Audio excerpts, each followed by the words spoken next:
Dieu nous parle. Chaque jour, Charles et Carole vous présentent la leçon de l'école du sabbat.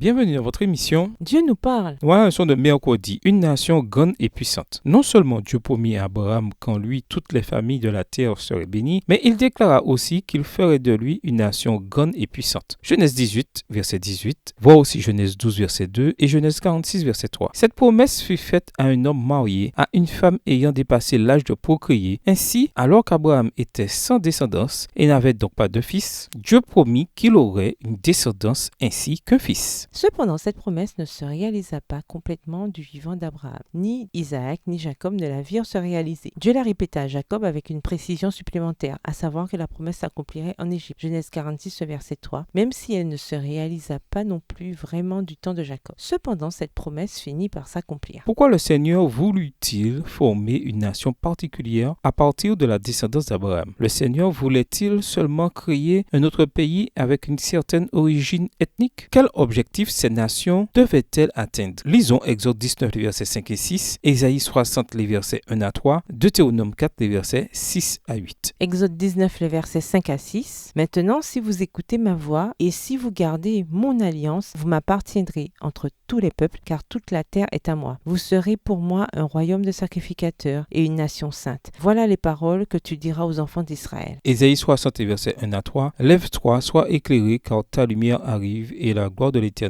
se lève sur toi. Voici les ténèbres couvrent la terre et l'obscurité les peuples. Mais sur toi l'Éternel se lève, sur toi sa gloire apparaît. Des nations marchent à ta lumière et des rois à la clarté de tes rayons. Deutéronome 4, versets 6 à 8. Vous les observerez et vous les mettrez en pratique, car ce sera là votre sagesse et votre intelligence aux yeux des peuples, qui entendront parler de toutes ces lois et qui diront: cette grande nation est un peuple absolument sage et intelligent. Quelle est en effet la grande nation qui est des dieux aussi proches que l'Éternel, notre Dieu, l'est de nous toutes les fois que nous l'évoquons? Et quelle est la grande nation qui a des lois et des ordonnances justes, comme toute cette loi que je vous présente aujourd'hui? D'après les Écritures, il semble évident que Dieu voulait attirer à lui toutes les nations du monde par le témoignage d'Israël qui, grâce à ses bénédictions, devait être un peuple heureux, équilibré et saint. L'exemple de cette nation devait montrer que le fait d'obéir à la volonté du Créateur est source de bénédiction. Tous les peuples de la terre seraient amenés à adorer le vrai Dieu. Ésaïe 56, verset 7. Ainsi, l'attention de l'humanité serait attirée vers Israël, son Dieu et le Messie qui devait apparaître au milieu d'eux, le Sauveur du monde. Les enfants d'Israël devaient occuper tout le territoire que le Seigneur leur avait assigné. Il fallait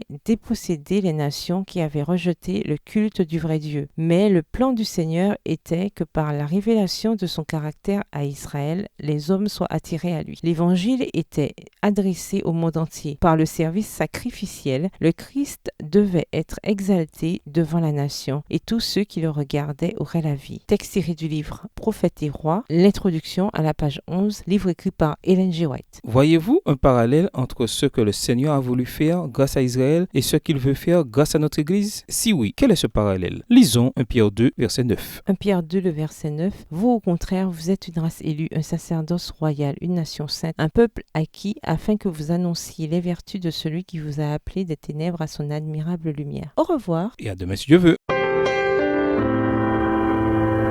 Dieu nous parle.